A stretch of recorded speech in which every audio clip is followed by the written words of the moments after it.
Kia ora and welcome to the Aotearoa Rugby Pod once again. After an amazing weekend of the Rugby Championship, two absolutely enthralling games that went right down to the wire. Of course, the All Blacks, the mystery of the last 20 minutes and what's happening there is something that we need to get into tonight to try to solve. The Boks couldn't come back again, this time just short poor old Mani Labok. Jeez, it's been a tough year for him at the end of games, trying to get those kicks over. We've also got a special treat for you tonight. Aaron Cruden mic'd up, playing for Waikato in their loss against Tasman. We'll see what it's like to have a veteran, a person who's been there, done that at Test football. Great day, brother. Being within an NPC team and providing feedback and really helping those around him. It's a really interesting look into Aaron Cruden and into, I suppose, what players say on the field as a whole. So we'll show that to you as well. And of course, we'll have your questions from Aotearoa Rugby Pod at sky.co.nz email and out of the comments section. And one of those questions will lead to somebody winning a Players Sports ball. We've also got another offer from Players Sports for you, a bit of a discount for all the New Zealand viewers. So stay around for that code and that chance to get a little bit of money off All Black supporters gear and also balls and boots. So before we carry on, next to me, James Parsons. Chipper, geez, it was an interesting weekend of football. Oh, it was a great weekend, wasn't it? Definitely keeps you on the edge of your seat. And I mean, from a positive aspect, how good was it to see 68,000 turn up to the Bledisloe? You know, there was a lot of chat that, you know, it'd be pretty empty. So from a positive note, and the game delivered. And obviously Wellington sold out pretty quick, so it sets it up really nicely for this week. Love a swing around about game. You know, absolutely love it. Bryn Hall, obviously over in the Birkenhead studio. Brynna, can you tell us a little bit about what you felt about the All Blacks going into that last 20 minutes, mate, and what you thought might happen and whether that kind of played out? Well, I probably wasn't thinking that they were going to give away 2 yellow cards. I think not only us in studio, but I think in New Zealand, and I think the coaching group and probably everybody that's involved weren't thinking around yellow cards, because knowing Razor and that group, they would have touched on so much in terms of like what's required and being able to be really smart in terms of like being squeaky clean. And unfortunately, that'll probably be the most frustrating thing, I think, for that group, knowing that they are probably having those talks in behind closed doors. We're just not getting a reaction from that. And unfortunately, it's just individuals making errors at certain times. And that's not just with the yellow cards. I think that falls into, while we haven't scored any points in the last 20 minutes, it's because what's required in certain situations, we're not getting it right. Like if we look at that last 20 minutes, for example, when South Africa were hot on attack, you know, there was 3 times when we had the ball on attack, we were making multiple phases within our attack shape. We missed a couple of cleans to not be able to hold on to the ball. Sam Derry gives a bit of a forward pass and then gets to be able to have a turnover. And then, you know, that's not even discipline issues. That's not even the yellow cards. That's just requiring you need to get done with what's required, and that was the attacking face play shape. So yeah, I think it'd be very frustrating, I think, for that coaching group and the players, knowing that they've probably talked about it at length. They're just not getting a reaction in that last 20 minutes, which you've seen with the results, not scoring any points in the last 4 or 5 test matches in that period of time. Yeah, there was a really interesting stat. You know, we're first in the Rugby Championship for scoring points in every quarter, except for the last, where we've scored 0 and obviously 4th. So I think it's a little bit too easy just to put it on the bench. You know, like we are a team that throws everything, well, the kitchen sink when it comes to attack, and there's a lot of moving parts, and potentially just stripping that back and slowing that down in the last 20, Bryn, I was thinking, you know, sometimes when you have a couple of errors, you know, you get in a huddle when you say, all right, there's no tips. There's, you know, if there's a glaring option out the back, you'll do that. But it's just that carry clean, simple mindset of getting that gain line ball, fast ball, and sort of manipulating the defence until there's an idea of just hands or something that doesn't require a lot of creativity or, you know, different lines and bodies crossing over, like just keeping it really basic. And, you know, I think if they can maybe switch into that mindset in the last 20, I think the mojo or the connection with players coming on and obviously players leaving may make it a little bit easier in terms of the way they communicate and the speed and the expectation of the game. But I still agree, you know, we created a lot of opportunities well before the last 20 minutes. You know, we didn't actually have that many entries in our 22 in that last 20 minutes. But if you look at it, for the first 60, we had, you know, 14 entries, you know, for 4 tries. for the All Blacks and what they expect. Yes, that has, I suppose, been a trend even in South Africa. Maybe not as many entries, but not always finishing those opportunities off. And that's what I mean. Like, do we just try and simplify it, because you eventually wear the defence down. Although the Springboks had an off weekend, they're quite good at just wearing the defence down in the sense of a strong carry, clean, pick and go, all those sorts of options, rather than, I suppose, rushing to that edge and forcing that error. What about if they actually converted those opportunities and they were going into the last 20 with a bigger lead and more pressure on the opposition, and therefore the whole dynamic changes, Bryn? It's like, well, actually they've got to score 25 points now, and that's not going to happen. And then the All Blacks might score another 10. I completely agree. Like, I think if you look at all and up what I've got on my notes here, we had 2 in the first half. We had Damo's line break, which he had the inside to Sevu, and then Cortez was the inside. We just don't get that pass. And then Sevu reaches little knock on just before half time. You're looking at kind of 35-12 to 42-12.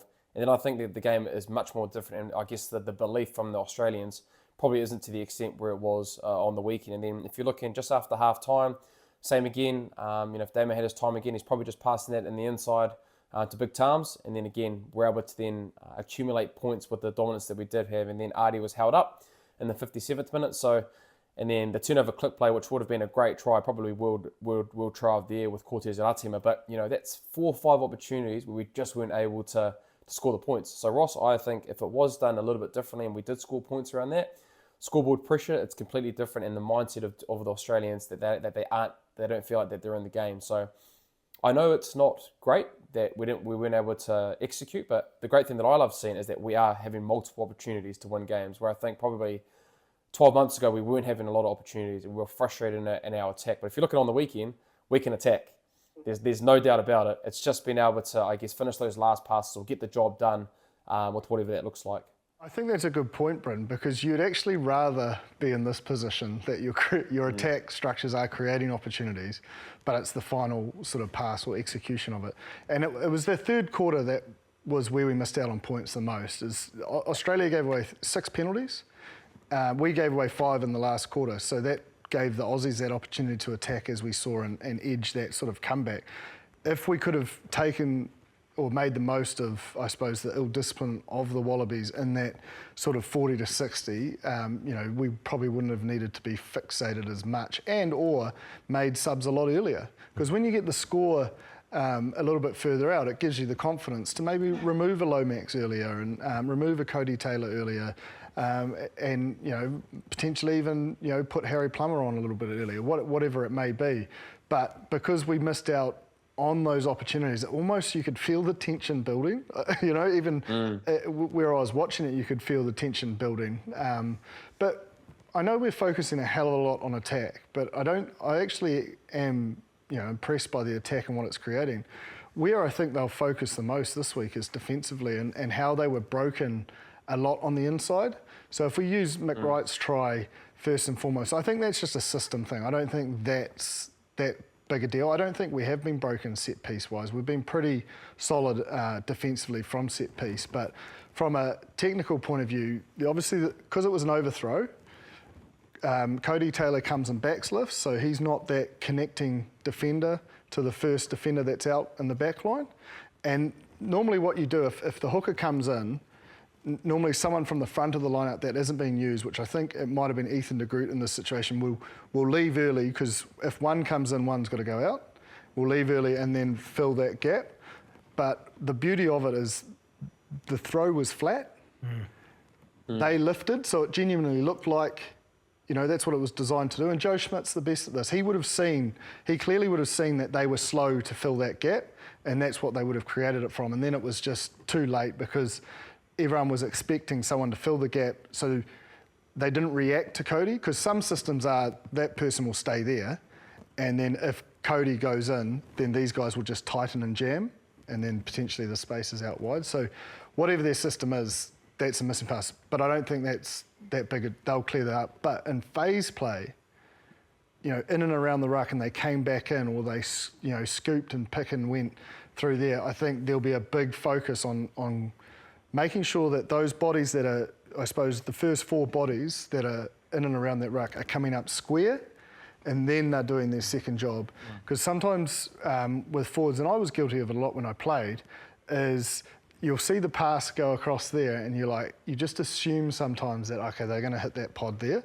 And your body goes like that, see how my hips start going that way, and then it's like, oh, and then you've got that weak shoulder. And Wallabies clearly saw that's what a lot of the habits were, and they made the most of it. So I'd say that's probably the big fix-up they're looking to do, because the fact that Australia had 63% gain line, a lot of it was from in and around the breakdown, not really being broken out wide.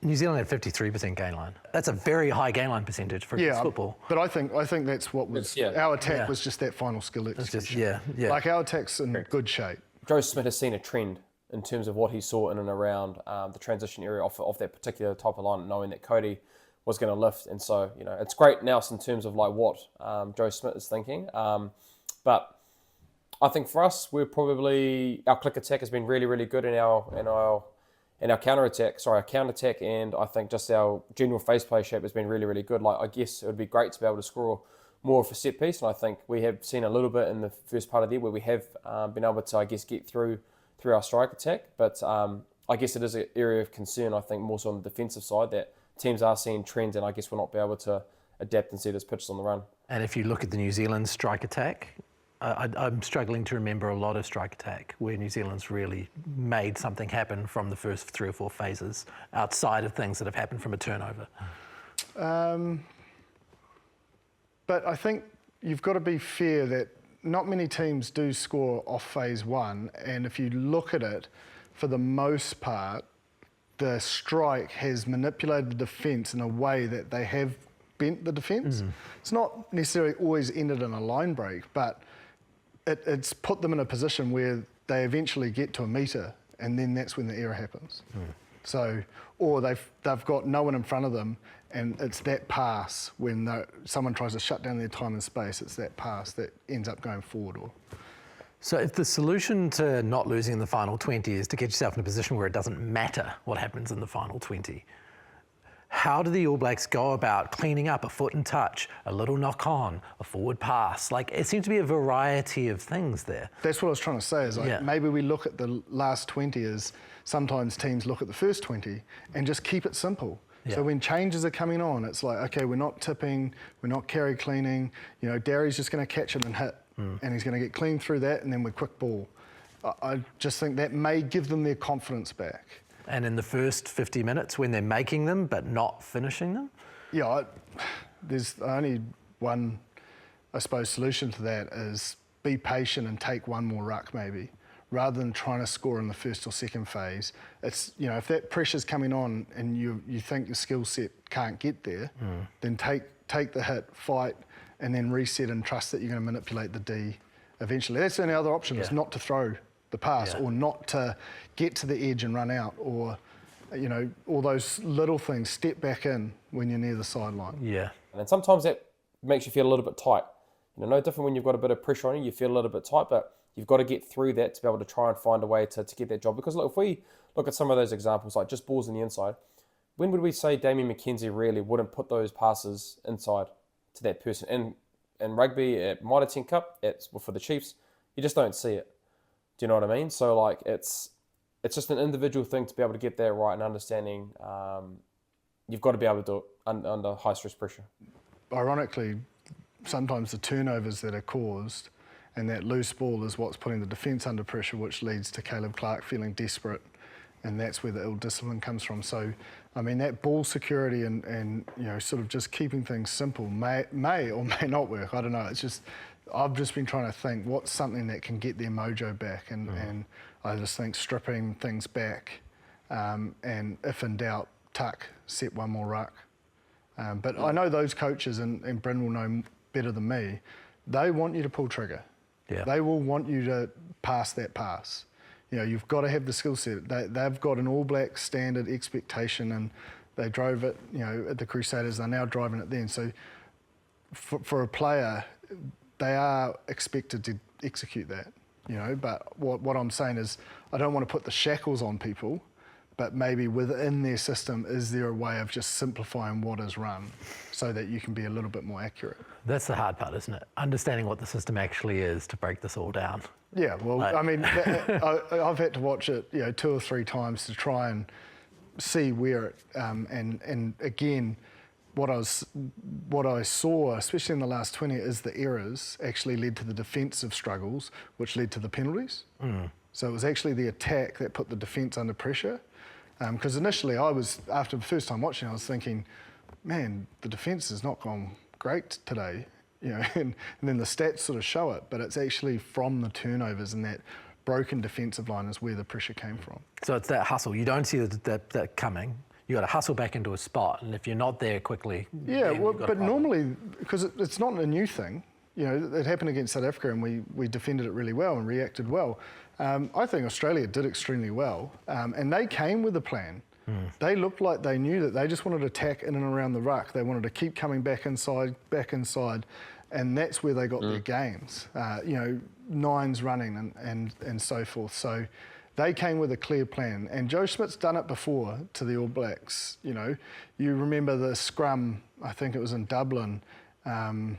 Who was that winger? I can't remember his name, but they went that way, and then they cut back down, and he chipped and chased and scored when we lost there. And I suppose that it is his MO against New Zealand for some reason. He has really clear ideas around how to break down defences.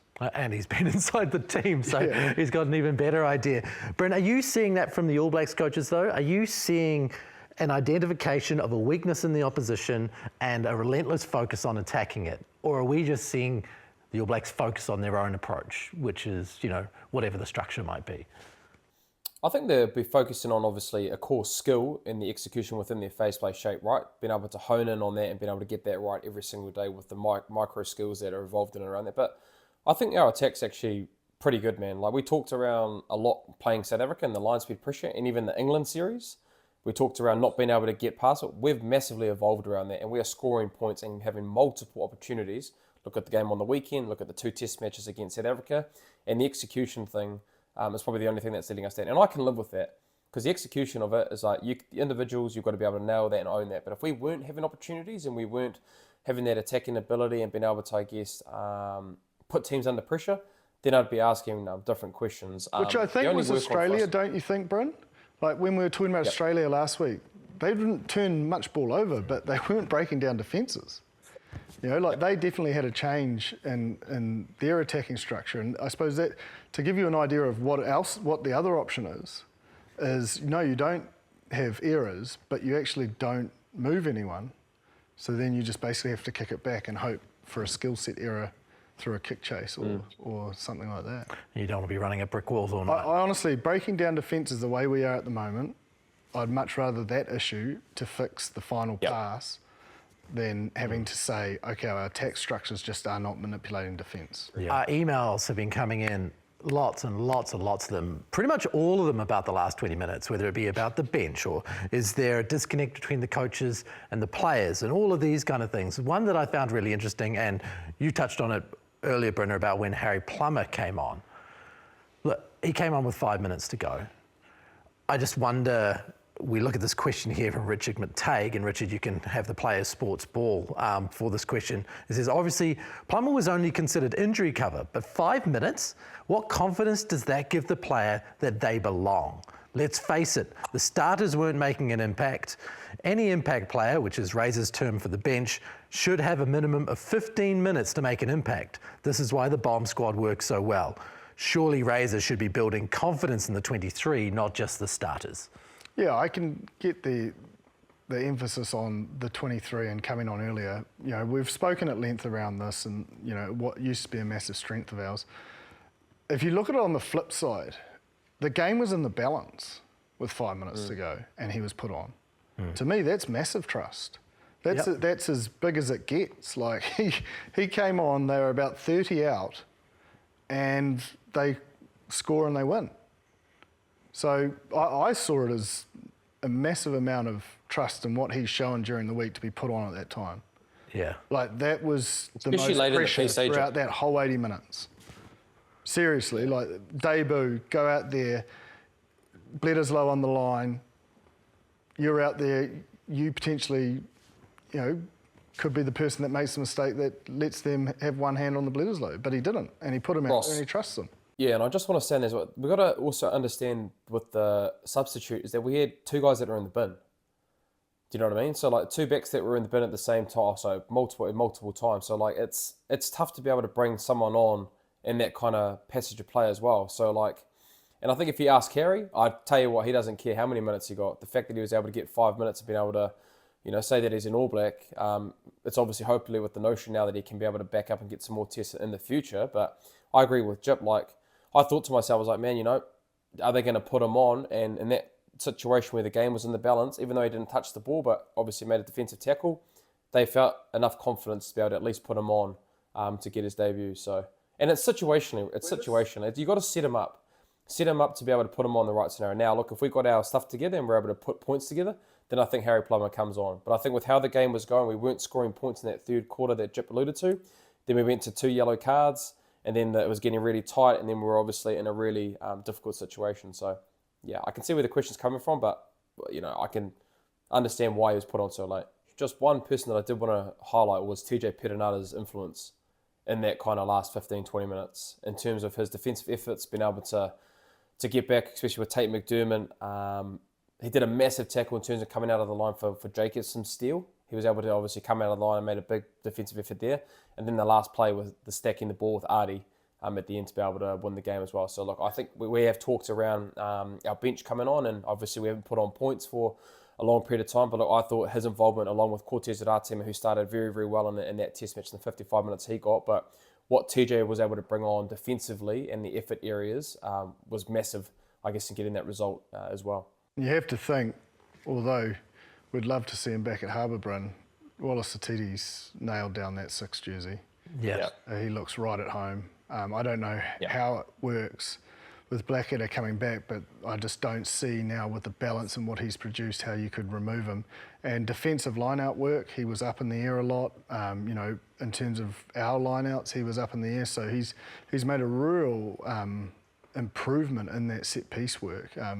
Even his improvement from the second test where he got beaten down the blind side, he was much better in terms of being engaged on the scrum and then getting off in time to protect that blind side. So, man, he's been a hell of a find. He's a revelation. Yeah. He's a revelation. And you just think about the, I suppose, the scrutiny around that selection when he was initially put in the squad.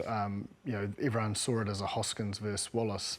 But I think they always saw him as a 6 rather than an 8. And I know he played 8 a lot for the Chiefs, but some of his carries, and his tough carries, his ability to hold his feet and just get through that contact and provide fast balls, it's just as effective as Artie. Yeah, and with him making more gain line, Brynner, you kind of feel like Artie's been freed up now where he can do his thing as well. Artie's making lots of gain line, but it's not all on him.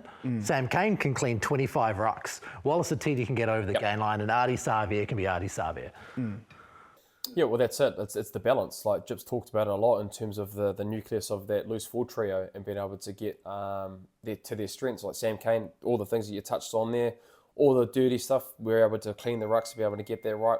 He's really good in that space, and Artie does what Artie does. But what Wallace has done, he has opened up that physical side of him. Man, the amount of times that he's able to not get stopped over the advantage, he gets that first double shoulder and a chop, but he's able to get through that, being able to do a replay ball, be able to just get that extra fight to get that ball back. And his work rate off the ball as well in terms of defensively.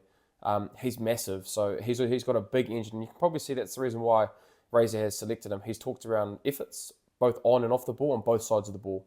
And that's what Wallace does really, really well. So look, for a guy that's very, very young, geez, I've only spent a little bit of time with him, but I'm not surprised seeing the results that he's playing because he's very mature, very understanding, has great leadership qualities not only within himself, but the teammates around him, and his ability to learn. The kid just wants to learn. He's always in his book and wants to be able to make every post a winner.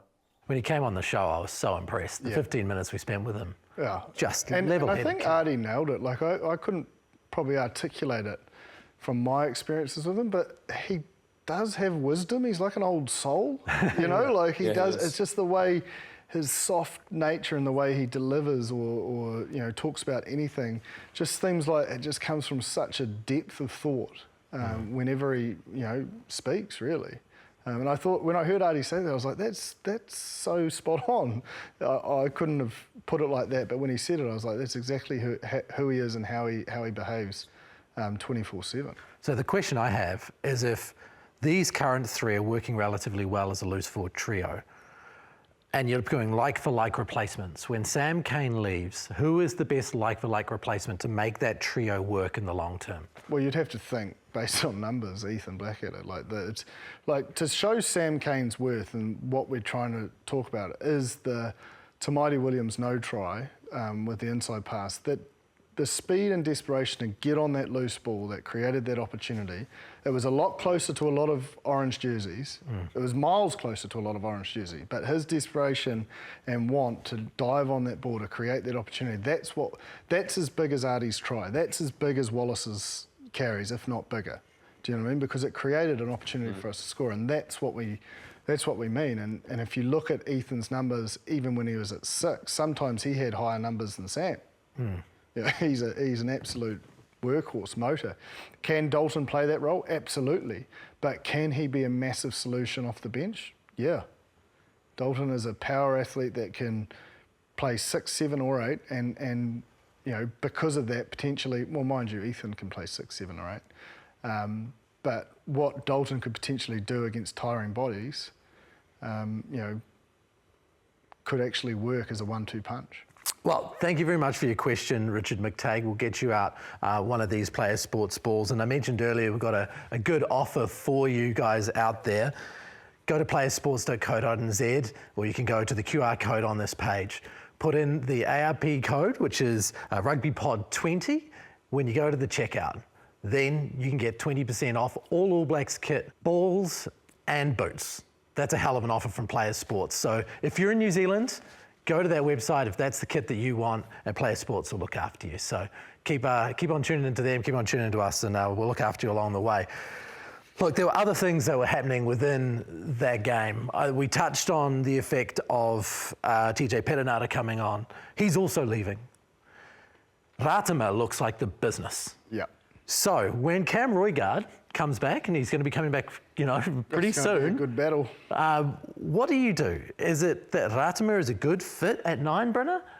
And you say, well, Roigard's got that amazing impact off the bench, or do you look at it the other way around?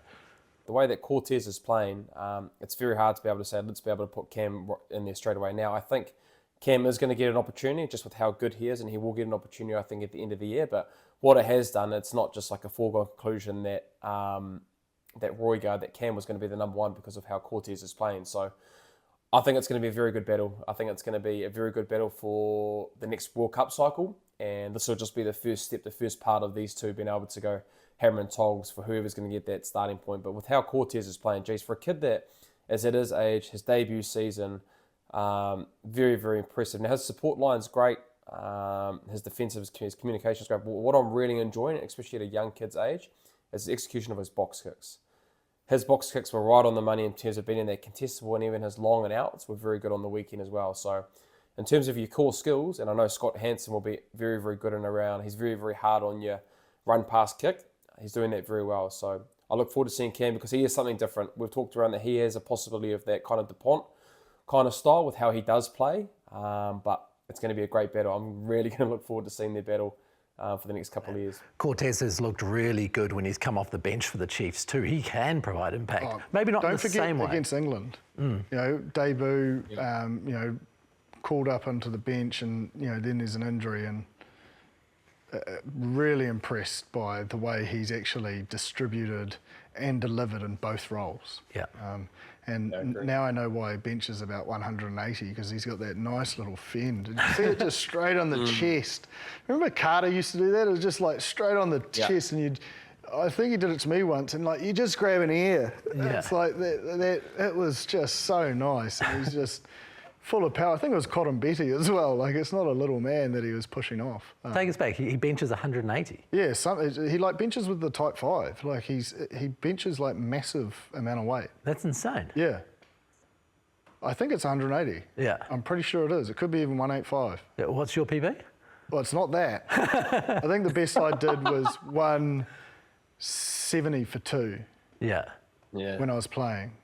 Yeah. No, like, I'm happy with 140 these days. I'm wrapped with that. That's still lifting to Mighty Williams above your head. That's still a decent amount. It's a little bit different though. Like, it's vanity weights versus training for purpose. British, shall I put you through the same process? Oh, mate, I'm nowhere near there. I think the best I ever got was a 145. That was my best one. But that was the wee little, had the old thrust going though, so that kind of gets cancelled these days. So. Geez, can you imagine Nick Gill, your Blacks S&C trainer?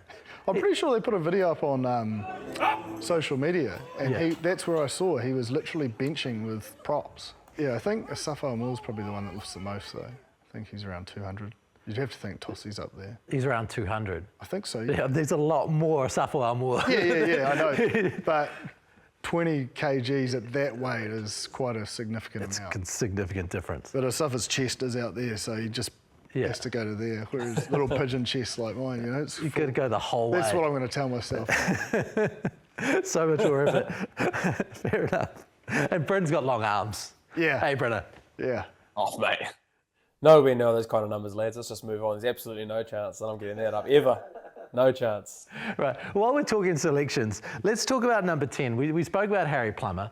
You know, we've seen Damian McKenzie throughout the year so far. At what point do we see Harry Plummer get a crack? Is it the Japan game? Like, when do we see more time for him to give him a crack? I just want to make it clear that, like, well, I'll get to Harry, but I just don't think Damian's playing bad. Like, the reps that he's getting, man, like, he is playing such good footy. Now, execution is a different thing, right? The passes that I touched on, but he is making multiple attacking line breaks through, like, different way, through its counter attack, through it's just a heads up play, through it's a chip and chase, himself on the weekend out the back getting through. Like, he is, like, I can imagine his defense's coach watching Damian, you've got to be on your job. Like, it took Richie, like, quite a long time to even get those kind of gaps in seasons. Like, it took him 3 to 4 seasons for him to actually even get a chance to be able to do that. Now, I know they're on a little bit of a different game plan, but I think Damian is playing really well. Now, the execution thing and understanding maybe situationally, like, he's getting maybe a few things wrong here and there, but all the good that he's doing, I think, outweighs the bad. So I've been really impressed with Damian. So, like, I hope that they stick with him, and I understand that, you know, Harry might get an opportunity or someone else might get an opportunity just because obviously the majority of the games that Damian has played. But I just want to put it out there. Like, I think Damian's been playing outstanding. You might feel different, but I've been bloody impressed with what he's done. I agree. Like, we talk about the attack and everyone says it rests on the 10 shoulders. Well, he is creating a lot of opportunities for us to score points. Yeah. So, and I think tactical kicking's been solid. You know, defensively, we know he's got the heart of a lion.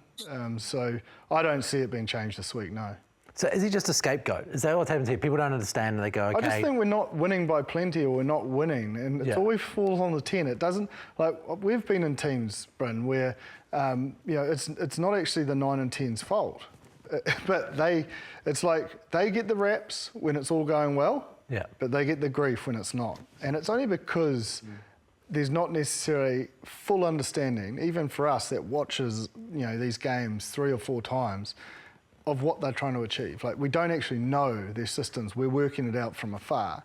And for people that watch it once, you know, probably having a few lemonades and then they see the score, it's just an easy judgment to say the 10's no good. It happens every week. It's the same in NPC.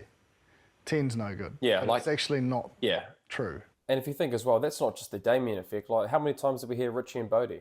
Like, it comes part and parcel with, like, I guess being an All Black 10 at international level and, like, just in general. So, like, yeah, I just want to come back to around there. I think Damian has been doing some really good things, and I think he's putting ourselves in position. Our attack is going so well is because he's doing a lot of good things in and around that. So, and the more time that he's going to spend, he's going to be able to nail the execution side, which not only him, a lot of the All Blacks have to nail within the attacking system, the breakdown, decision making in that last 20 minutes. A lot of those guys have to be will be holding themselves accountable around that. But to finally answer your question around Harry, I'm not too sure around when he might get an opportunity. Not too sure how long Bodie will be out. He probably might come back in if he's okay.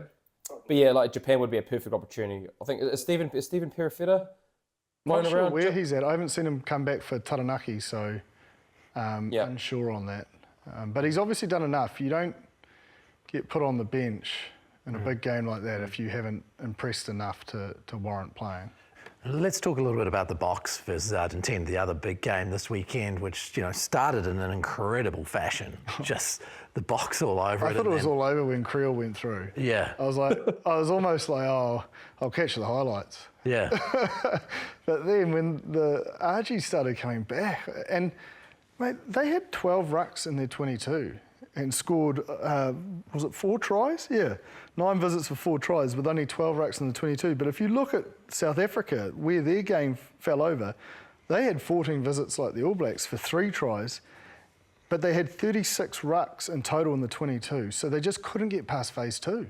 They just kept making errors, which is so not like them. But in typical Argentina fashion, the rush D, little hands out, little bit of niggle off the ball and just forcing a little bit of errors and getting them, getting players that aren't regular starters off their game a little bit really caused some problems. Like they had 30% possession. Like when you look at it, you're like, how did they win this game?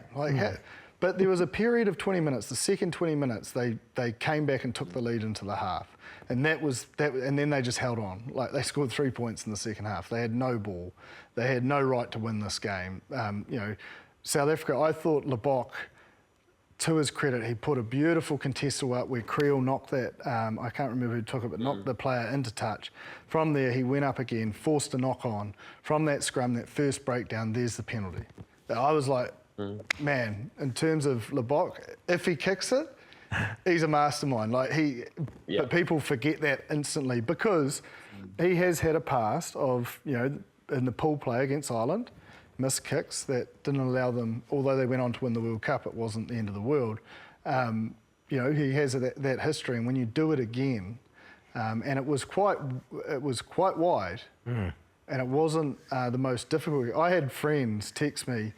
I've got a group that have some South Africans in it and obviously some Kiwis in it, and the South Africans have been very vocal, it's fair to say. So a few of my Kiwi mates enjoyed it, saying they could kick it. I said they're dreaming because I don't think they could, but it just shows that, I just like all that sort of sense from the weekend is there's so much interest in rugby, and that care for your team and that, I suppose, engagement is a much nicer feel than just same old.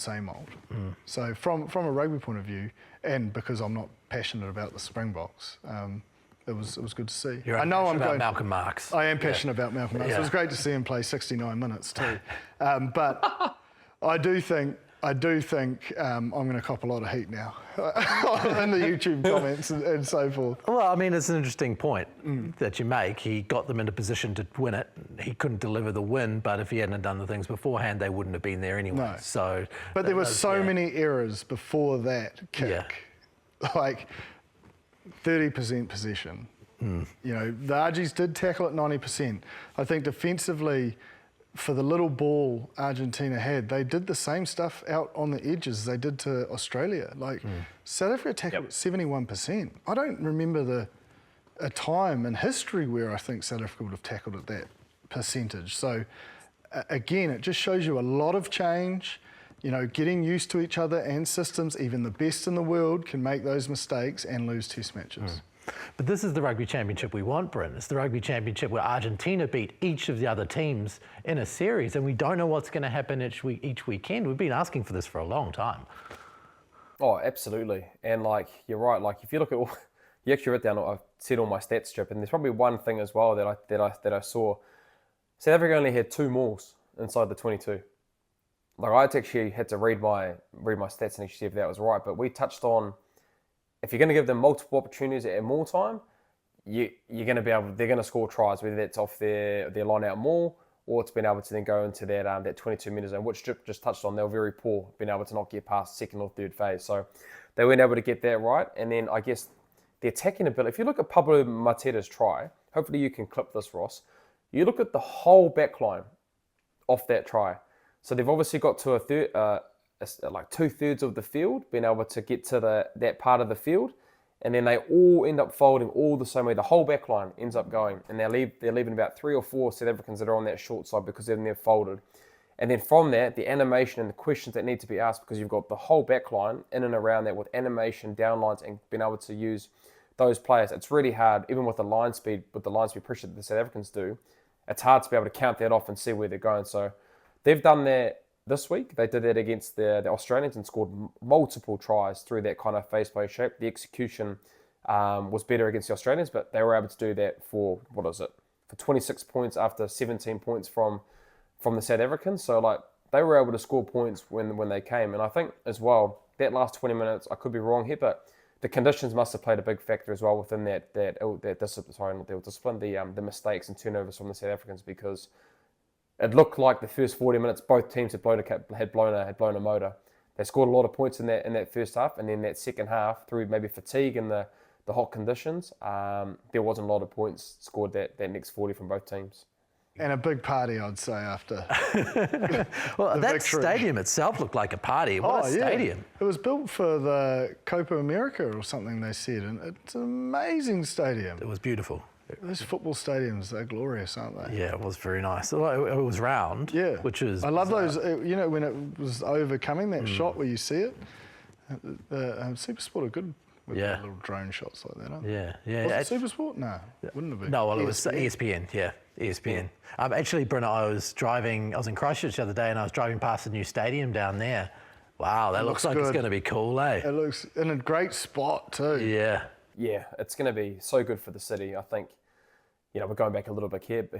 Obviously, we've been at Addington for a long time with the Crusaders, but what that's going to do for the city, it's perfect in terms of where it is. We've talked around in Auckland with the waterfront, obviously being closer to the city and whatnot, but I think for Christchurch, not only for rugby, but for all forms of entertainment when it comes to concerts, live shows, everything, it's going to be a spectacle. I can't wait to get back for the reunion and have a few lemonades in there at some time. Are you running for council? Not running for council, mate. Just happy, Just obviously the people in Christchurch have missed out for a long time, so we're looking forward to it when it finally does happen. Can you imagine that smile on a billboard? Oh, he'd make a good politician. Yeah, it would he'd be make good. a great politician. He can sell ice to Eskimos. Vote Bryn Hall. Yeah.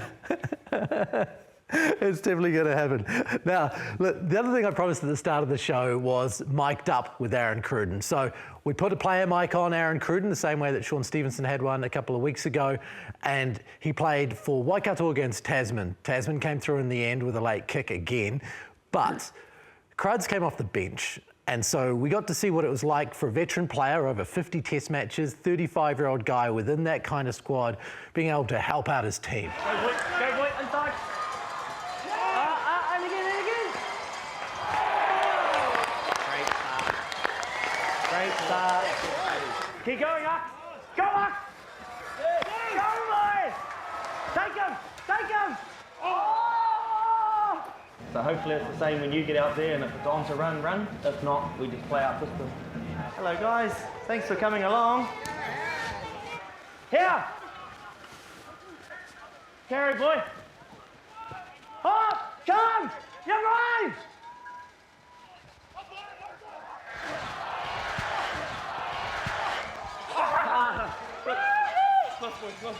Here we go, Paddy! Ball in! Hold! Watch 8-9! Yeah, hold! Winger! Go, Aki! Yeah, give it! Great D, brother. Yes. Use it. Yeah, come.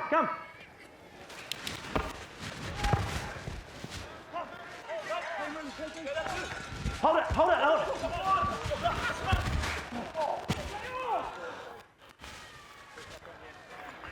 You all right, bro? Yeah.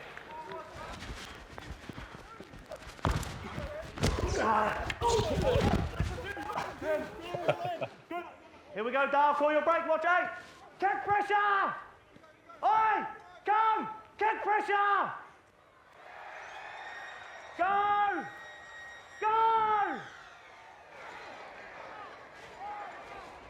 Get out. Ready for the win. Short. told you before it was even over.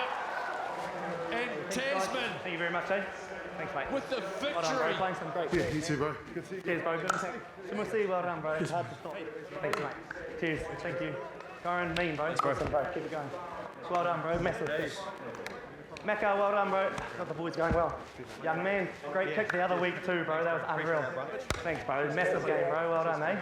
Keep it going. Good mates with Stuart. Are you? Yeah, bro. He's a good fella. Hey, well done, bro. Good one.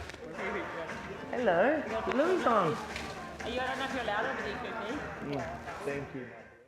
So that's what it looks like. Aaron Cruden, unfortunately, they didn't get the win, but seeing him talk to the players as they're going through and shaking hands, and the words of advice and the little bits of encouragement, all those things are valuable. And I think if people, because it'll be on social media, so people can go back and watch the clip, there's just a couple of things there as well that I love. One, he doesn't stop talking. Like we say it all the time, we've referenced Bodie defensively, he's in that backfield, it's just relentless talking, it's relentless communication in the way that allows others to just focus on, what's in front of them, and they have that trust and clarity. They know. The other one is, even when he was on the bench, he was like, back yourself. It just shows how sharp his rugby brain is, because he goes, back yourself, and I think, I'm not too sure who it was, but threw the pass inside and they didn't score, but that shows the level of IQ he has in there. And then two more things for me, sorry, Brynard, I hope I don't steal it all, but was when he called hot. Everyone knows hot's, for the halfback to fire it straight to them because he can see the space on the edge. But that draws the Tasman defenders, and it's actually Xavier Rose. Beautiful work, how he just pops out, and the player came off his shoulder, and then from there they scored. And then lastly, probably the best thing for me is seeing a first five block cleaners. There's a time where a tackle happens and he blocks two Tasman cleaners to allow them to get the turnover. So I just think that was seriously good footage of someone that is still at the top of their game, and showing through experience some of the little nuances you can use in and around the collision area and through communication. What piqued your interest, Bryn? I think him tackling Levi Moore was actually probably it.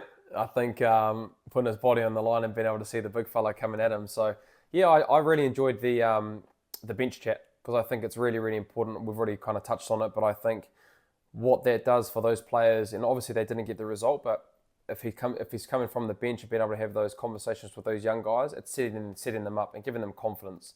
You just touched on it around the confidence when the guys are on the field, him just being able to just give that kind of energy, but talking to those guys, and no doubt probably the things that we didn't see, he was getting the young guys to be able to say, hey, this is what it looks like for you, how you're feeling, just go out there and express yourself, those kind of positive reinforcements for those guys coming on the field. So yeah, I really enjoyed seeing it from the bench and how influential you can be when you're not even on the field. As an older bloke within a team like that, obviously he's at the very end of his career. He wasn't able to get to the US because the team fell over, and he's back here playing NPC. It's the kind of person you need in the system, isn't it? Yeah, you do, and I think the Crusaders have done it so well previously. I think Mike Delaney, someone like that, was brought down to the Crusaders when they were on that hot run when Super Rugby was their full Super Rugby, and someone of that experience in that position, it's the work they do through the week to upskill and grow individuals, but then clutch moments, they're still going to be able to deliver. And you can see he's a competitor. He's still competing. And I think that's when most people retire, is where that fire to compete every day and push your body to its absolute limits every day is gone. But you can certainly still see that fire still burning for Cruds. And then I like bringing the sense of perspective that you get with it as well. It's half time, and he's saying hey to the kids on the way back in, before he comes out in the second half. Those kind of things I think you probably only get from an older player with that kind of comfort in their environment. Yeah, I think it does, because I think you're understanding that there's probably not that long to go, right, career-wise, and so I think when you're younger, and geez, I fell into that trap when all you're concentrating and fixated on is the result and being able to, do your role and being able to, be engaged. But Cruds probably has that ability. Probably know he does actually, that he can be able to switch it on and switch it off when he needs to. So would have been his family or just the kids that he saw just going past and being able to say that it's not going to have like a negative effect on his game, and just taking it all in, and the appreciation of the fans being there and being able to, give that one kid a moment and being able to say, hey, how you going? And making that kid's day.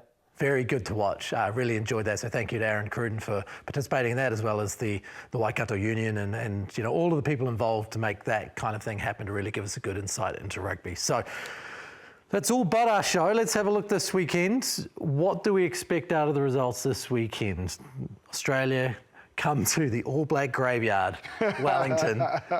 Can they get up? No, I think the All Blacks will be better this week. And I think also the All Black graveyard, although we make it a joke, that'll become personal to them now. You know, like that'll be a big part of their preparation to make sure that that's not a hoodoo. You know the value of Eden Park and the hoodoo that it has for other teams coming to it. You certainly don't want to make this Sky Stadium hoodoo a bigger thing than it needs to be, and I think a big clinical victory is exactly what they'll deliver. Bryn? Yeah, I'm thinking that. Definitely thinking that'll be more clinical. But I think if you're looking on the Australian side, if there is one place that you probably do want to play, it is at Sky Stadium, which we can obviously see behind me. So, but I did say a week ago that I expected a more clinical performance and probably thought that we were going to get that after the start that we did have. We had multiple opportunities, so I guess the thing for me that I want to see is being able to have those same opportunities but being able to execute.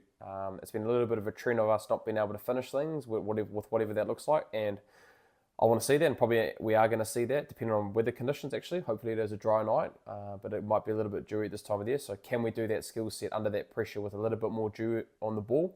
That'd be interesting to see, and I think our bench as well. I think it's been able to own that last 20 minutes, and if we don't get a yellow card and we can come back here on Monday, I'll be happy, because I think we'll see a better result in that last 20 if we aren't in those kind of yellow card scenarios. Right, and over in South Africa, Brynner, very much a Boks win for you? Oh yeah, I see that being pretty tough for the Argentinians. I think we'll see the majority of that 23, a strong 23, but you never know with Rusty. He might leave a couple out there in terms of the guys that played in Argentina, but yeah, I see a pretty dominant performance, and I think they'll come through them in terms of their set piece. They didn't get a lot of opportunities to do line-out mauls inside the 22.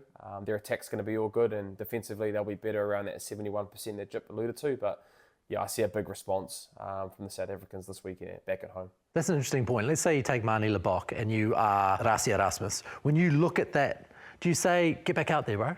Get back out there? Don't let this get you down.